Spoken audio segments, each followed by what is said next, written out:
こんにちは。 GIS のグローバルビジネス百科事典アシスタントの村上です。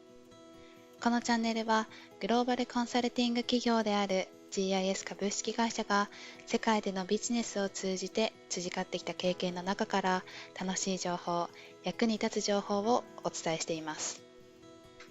今回はグローバルコンサルタントとして備えておくべき英語力、客観視、隣人を大切にする、この3つの要素についてお話ししていきます。最後までゆっくりとお楽しみください。今日は将来グローバルなコンサルタントを目指していきたいっていう人たちが今から準備しておけばいいかなっていう私なりに項目を3つですね選んで今日お話ししてみたいと思うんですけども、はい、村上さん自身も、海外で留学されてっていうことがあるんですけど、例えばね仮に独立するとすれば、グローバルな仕事をしてみたいっていうのが今の仕事もでも英語も使うですね、そういう願望っていうのはあるのかなと思っていて、あります。はい。私の今からの話をね少し参考にしてもらうといいかなと思うんですけど、まず1番目なんですけど、やはりですねグローバルでビジネスをしていくときに英語っていうのはもう今の時代でいくと避けられないかなっていうところはあると思います。単に英語っていうことではなくて、長文とかですね、論文を書いて同僚と議論するっていう経験を積み重ねていくっていうのがすごく大事っていうふうに思っていて、今その日本の英語教育っていうのはいろんな批判はあるとは思うんですけど、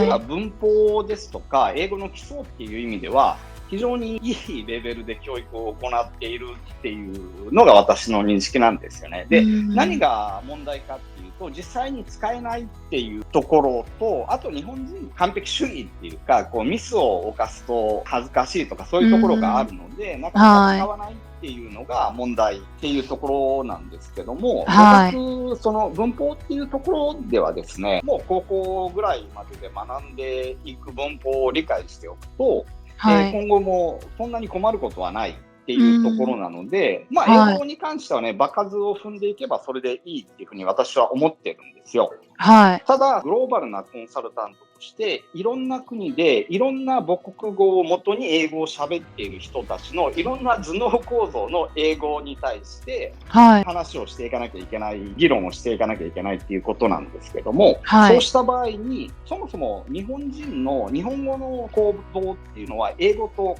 異なるじゃないですか。日本語を母国語としていることによってメリットってすごくいっぱいあるんですけども、国際的なビジネスっていう観点で見て、そこに英語が必要だっていう話になると、日本語ってそんなにメリットにはならないんですよね。村上さん留学していた時にアメリカの大学で他の国の学生とか結構いました？もうたくさんいました。ヨーロッパとか南米の人たちって、ラテン語って、言語的には違う、正確に言うと違うんですけど、同じアルファベットを使って同じ語源の言葉も多いですし、なので、日本人としてちゃんと勉強してちゃんと英語も理解してっていうのに、ヨーロッパの人たちとそのアメリカの人たちが話すと、全然理解度が違うって最初の頃って感じなかったです。そうですね。そこはわかります、とても。なので、そこを改善していくのに何が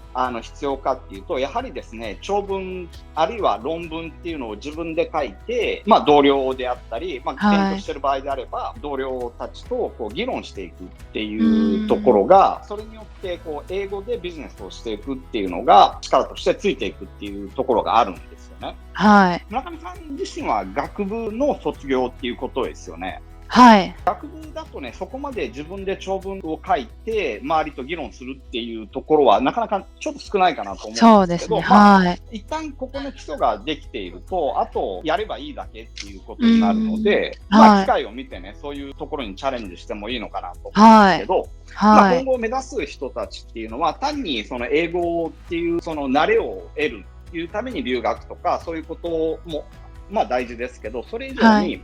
長文、論文を書いて同僚と議論するっていう経験を重ねていってほしいというところです。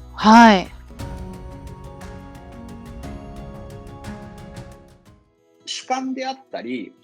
先入観をとにかく取り除いて物事を見ていく習慣をつけてほしいっていうことなんですよね。そもそも人間って主観の動物なんですよ。今まで経験したことをもとに自分で物を考えて生きている動物なので、主観を取り除くっていうことってできないんですよね。で、その中でもできる限り客観的な見方をするっていう意識を持つことが大事っていう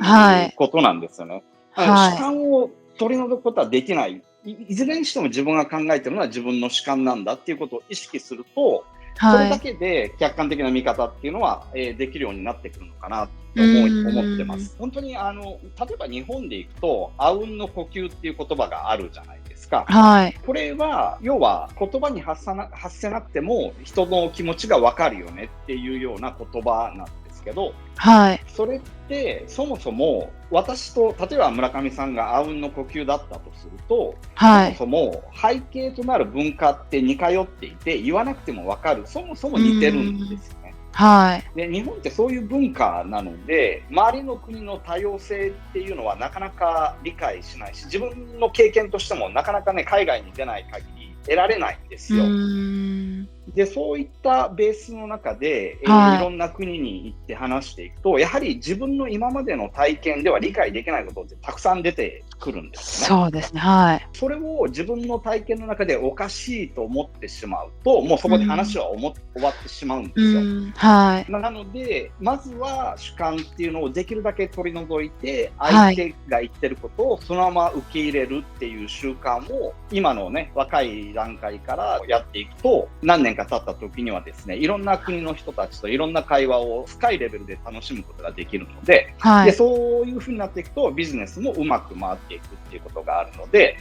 主観っていうのをできるだけ取り除いて物事を見る。当然主観を持って物事を見る時っていうのも必要なんですけど、自分で定期的に今日は主観を取り除いて物事を見てみようっていうような時をね、意識的に作っていくといいトレーニングになるのかなと思ってます。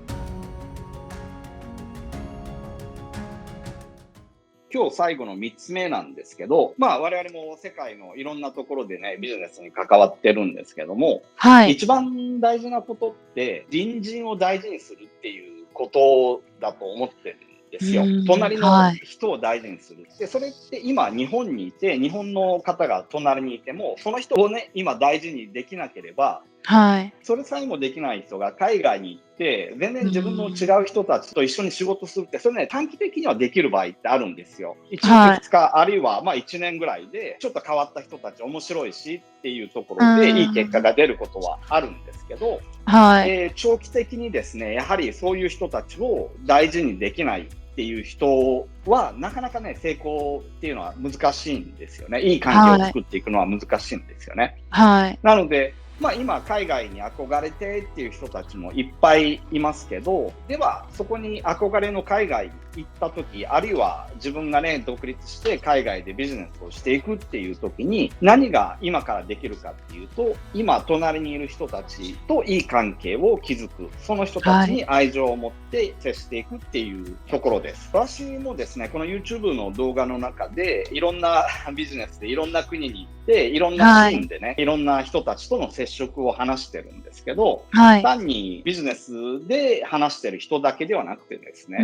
レストランに行ったり、あるいはホテルの人たち、あるいはタクシーのね、運転手さんをナンパしてっていう話もあったんですけど、すでにね、いろんなところでそこにいる人たちをね、常に大事にしていく。それがどういう国籍であろうと、どんな肌の色の人であろうとっていうことをね、大事にしていけば、それが積み重なっていけばね、行った瞬間にですね、相手の人たちが感じてくれるんですよね。この人はこういう人なんだっていうのを感じ取ってくれて、それで人が近寄ってきてくれて、いい関係もできていくので、将来のね、大きな夢で自分はグローバルなコンサルタントとして活躍するんだっていう人たちは、じゃあ今の足元として自分の隣にいる人たちを大事にしてくださいっていうところです。今日3点あったんですけども、今からね、心がけてやっていくと、本当に一生渡ってね、楽しめる仕事になって、グローバルなコンサルタントとしてね、なっていくと思うのでね、本当に今日一日、一日を大切にして、こういうところを意識して日々の仕事、あるいは勉強に取り組んでほしいなというところです。